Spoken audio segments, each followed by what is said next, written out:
Welcome back. My name is Alex Beltran, your real estate triathlete and world traveler. In this particular video, I'm putting on my real estate cap because what's coming down the pipeline, it's concerning. And I'm talking about being a buyer, a seller, a property manager, an investor, and yes, even a renter of real estate. Unfortunately, what is coming down the pipeline for renters, it's not that good, and you're going to want to stick around for that.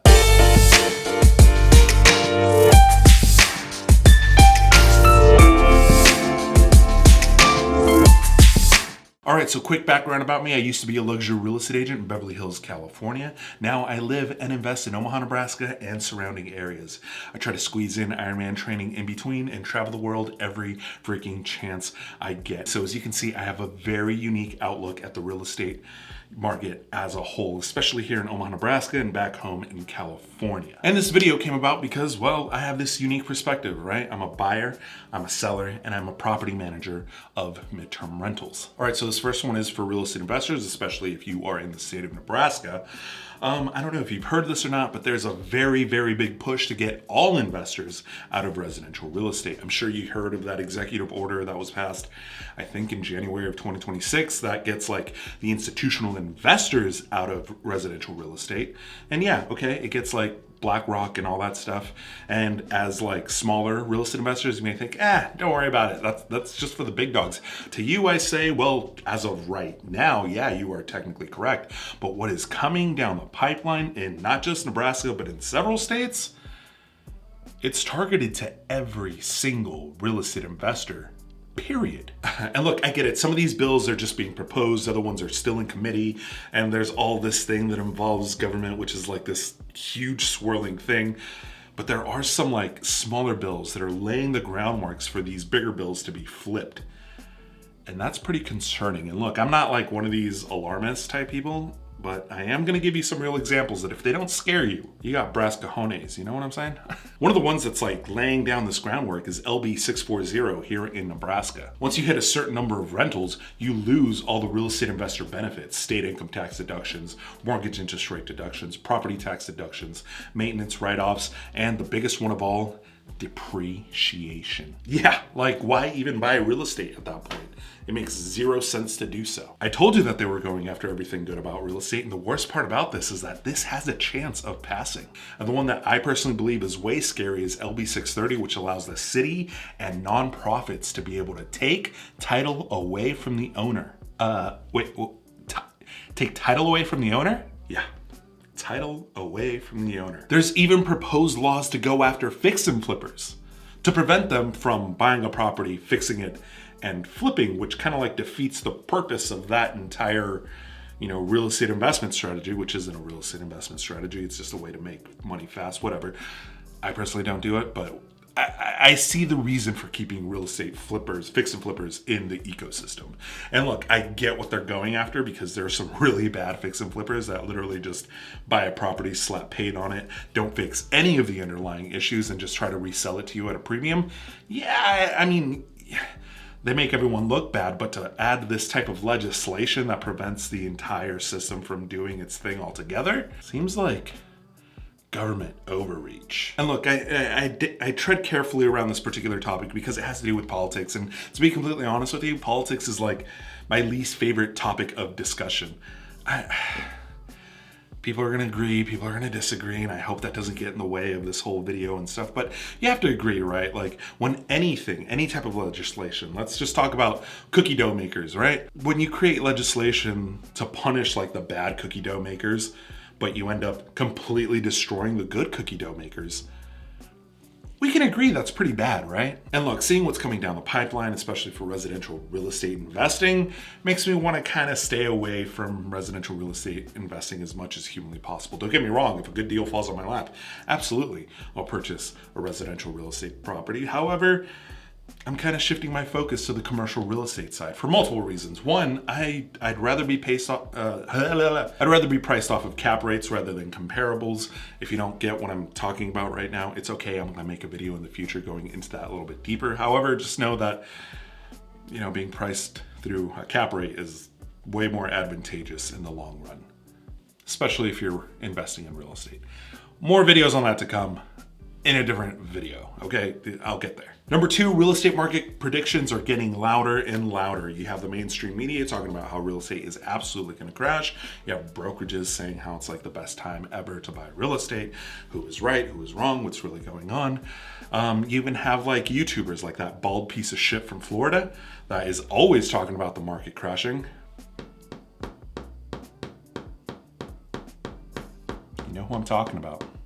And look, when it comes to predictions, in my personal opinion on this prediction matter is predictions are fool's errand. It doesn't matter. There's a little thing called Murphy's Law. Whatever can happen will happen, whether it's good or bad. Everyone's situation is different, right? So the best way to deal with all of this is to just plan for as much as you can, whether the markets are good or whether the markets are bad.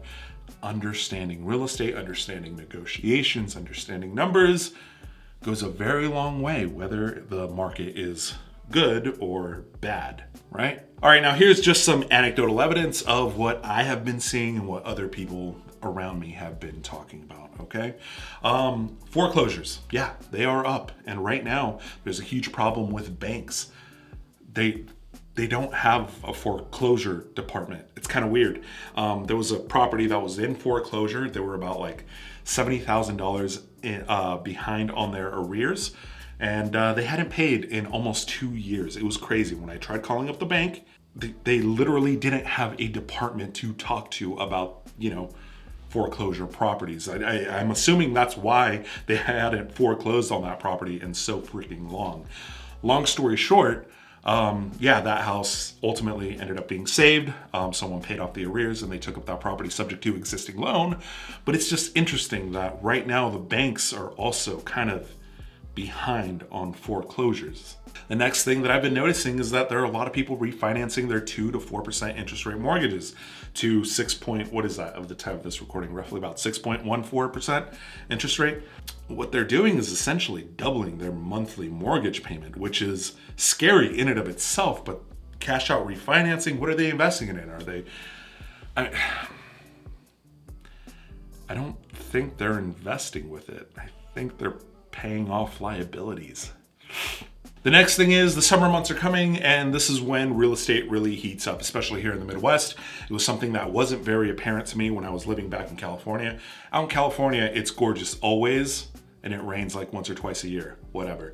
Everyone's always buying and selling real estate. There is like zero reason to stop. However, here in the Midwest, during like the winter months, people don't want to move when it's cold. I know it sounds kind of weird, but they just don't do it. Like literally, the economy stops for like 4 months. It's kind of funny.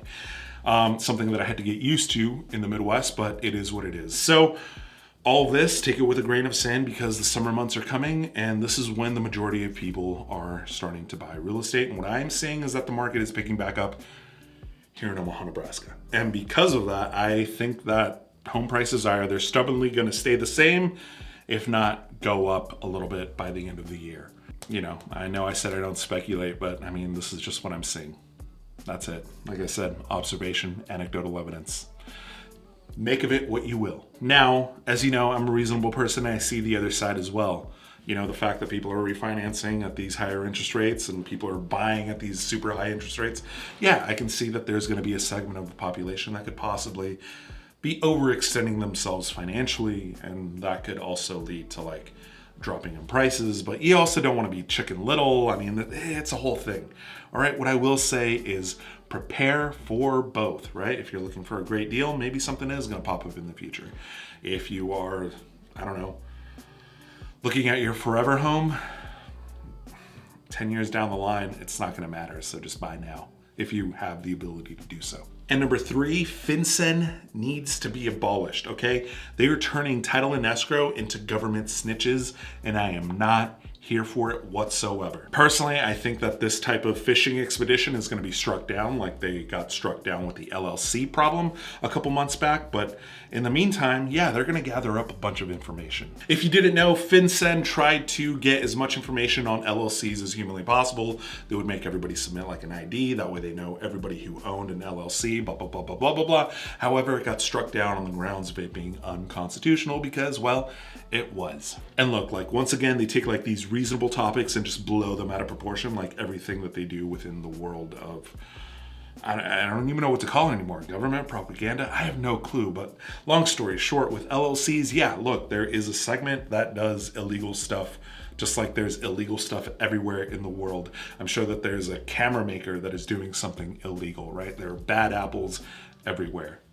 I get it, right? But to go after everybody, I'm not for that, man. I'm not for that whatsoever. In the attempts to get people that are doing bad things, they just get everybody. And that's what I don't like. Because here's what's going to happen. I'm going to give FinCen the benefit of the doubt that they are doing great work and that they're going to find all of these criminals. I'm going to give it to them. However, this second part of that FinCen thing says that anybody who's purchasing through an LLC, trust, S Corp, any form of corporation should also submit all of their information. And I'm not for that. They're doing this like wraparound type thing where they're trying to get everyone's information the same way they did it the first time, but this time using title and escrow as like their snitches. And look, all right, fine. You want to get LLCs, you want to get S Corps, you want to get all that. That's perfectly fine. But when you go after trusts, now you're literally going into families' businesses. And that is something that I'm really, really, really against. Okay? This is, once again, you're trying to find all these bad people, which I understand there are criminal elements in this world, but that's a minority. And in the meantime, you're just getting everyone's information. That's government overreach no matter how you slice it. Look, I personally believe that this is gonna also get struck down eventually, as it should. But in the meantime, once again, innocent people are gonna have to submit all of this information that really shouldn't be submitted to anyone other than the people that need to know. Hey, jumping in here real quick, just as I predicted, FinCen has paused the reporting of these types of transactions. No surprise.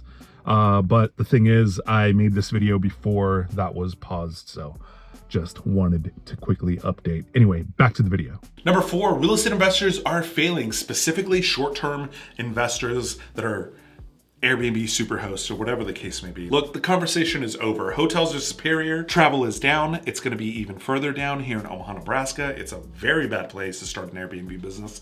And, you know, upkeep and maintenance and all that stuff. I mean, I'd be surprised if a lot of these Airbnb superhosts cut even at best, maybe. And look, as always, there are outliers. There are Airbnb hosts that are going to be doing very, very well because they're dominating the market. Good for you if that's you. However, the majority of you are going to fail. It's just what's going to happen. And that's before legislation takes a whack at short-term rentals, and it's going to happen. And look, bottom line is that investing in residential real estate is turning into a bigger headache than whatever form of cash flow that it brings into your bank account. I will say this, if the market crashes, I'm personally blaming Airbnb superhosts and anybody who does short-term rentals. There, I said it. I hate Airbnb that freaking much. Okay, there's no reason why a house should only be occupied, 70% of the time, if that, maybe. Yeah, so, you know, whenever politicians and people are complaining about like housing shortage and all that stuff, they're talking about short-term rentals because they see that there's this house that is perfectly available that is not available to anybody except certain days out of the month, right? So yeah, there, I said it. I hate Airbnb that much. And number 5, if you are a renter and you've been sticking around this long, sitting there giggling, eating popcorn and be like, yeah, get these investors out of real estate, blah, blah, blah, blah, blah. They don't deserve it. Oh, don't worry. You're getting some too, baby. You're getting probably the worst out of all of it. You're getting a triple net lease. Yeah. You don't know what that is, do you? Don't worry. I'll explain it to you. And it's not going to be in your favor. I know I'm kind of complaining about the world of real estate and blah, blah, blah, blah, blah, but I can pivot. I can find solutions to my problems. Here's something, that is coming down the pipeline for renters that I really do believe is a very bad thing for all renters. However, it's going to be sold to you guys in a very sweet way. Rent prices are coming down. Just sign right here. And look, believe me, I don't say this gleefully. I'm a real estate guy. I want everybody to own real estate. Whether you live in that real estate or not, I still want you to own a house. So heed my warning on this one. Triple net leases are coming to the world of residential real estate. Actually, no, correction. Triple net leases are already here in the world of residential real estate. And like I told you before, it's going to be sold to you in a very sweet way that your rent is going to be a lot lower. This is going to be a lot better for you, the renter, when in reality, it is not. Okay, I get it. Yes, that studio apartment, rather than being rented to you at $2,000 a month, is going to be rented to you for $1,200 a month. But you're going to have to pay all 3 nets. And I know you're looking at me like, what the hell is a net? Don't worry, don't feel left behind. Even residential real estate investors don't know what triple net means. Or maybe they have an idea, but they don't know how it works in practice. First thing you need to know is that all 3 nets are taxes, insurance, and maintenance. I really need you to understand that this is already here. When a commercial property rents out as a triple net lease, it means that the tenant is the one that's taking care of taxes, maintenance, and insurance, right? And it's very common within the world of commercial real estate because, okay, without getting too much in the weeds, long story short, it just gives the renter more control over the space that they are renting. The easiest way that I can think of it is think of McDonald's, right? They build their McDonald's in a very specific architecture way. They have certain stations specified for their fries, for their burger flipping, for whatever the case may be. And they just rather take care of all that themselves rather than have the owner do all that work for them. It might not be to their specifications. It's just easier that way. And look, I'm gonna pause right here. Commercial real estate people that have steam coming out of your ears, yes, I understand that McDonald's does it very different. They purchase the land themselves and they make the franchisee build them. I get that, all right? Not everybody has 40 years of real estate experience under their belt, but everyone can understand what a McDonald's looks like, okay? So moving on. It goes back to they get more control, okay? Long story short. Anyway, this triple net lease model is creeping into the world of residential real estate. And before you say, Alex, you're crazy, that'll never come to the world of residential real estate, I seen it, okay? I've seen it with my own eyes. It was a stack of paper this big. There is a property management company here in Omaha, Nebraska that is currently doing triple net lease residential properties. I'm not gonna say their name over this video. I don't know if they want people to know or not know. I don't know. I'd rather not deal with it. And then if they get, mad at me for saying it, here's what I will say. If you meet me at the Omaha RIA, I'll gladly tell you which property management company is doing triple net leases on residential real estate. You're gonna be very surprised. Here's why this is so sinister. You see, corporations or like business entities, S-corps, whatever the case may be, they can write off these expenses as tax write-offs. The insurance, the maintenance, the taxes, it's all a business expense. You know who can't do that? W-2 employees. In other words, you, the tenant, you don't get to have any of these write-offs because you are not the owner. Like I said before, yes, your rent is gonna be way lower, but now you're gonna have to take the brunt of insurance. You're gonna have to take the brunt of maintenance, and you're gonna have to take the brunt of taxes. Insurance and taxes go up every year, and I don't know, I highly doubt it because you're currently a renter. I don't know if you know the sting of having to replace an entire HVAC system. I'm breaking out into hives just talking about it. And under a triple net lease, you're responsible for all that, arguably making the rental even more expensive, but even worse, you don't get any of that depreciation. You don't get any of that equity buildup. You don't get the tax write-offs. You get nothing but more expenses. My personal recommendation for all of this, buy something. Anything. Just go out there and try to buy whatever the hell you can within the world of real estate. Hold on to it, rent it, live in it, whatever it takes. Just freaking do it. Buy assets, not liabilities. House hack, whatever, just become an owner. All right, that's it. That's my list. Did I miss anything? Is there something that I should have talked about? Go ahead and comment in the comment section down below. I'm gonna be making way more videos on commercial real estate, guys. We got some exciting stuff coming up, and yeah, I will catch you guys on the next one. Peace. Oh, and don't forget to like and subscribe. All right, bye.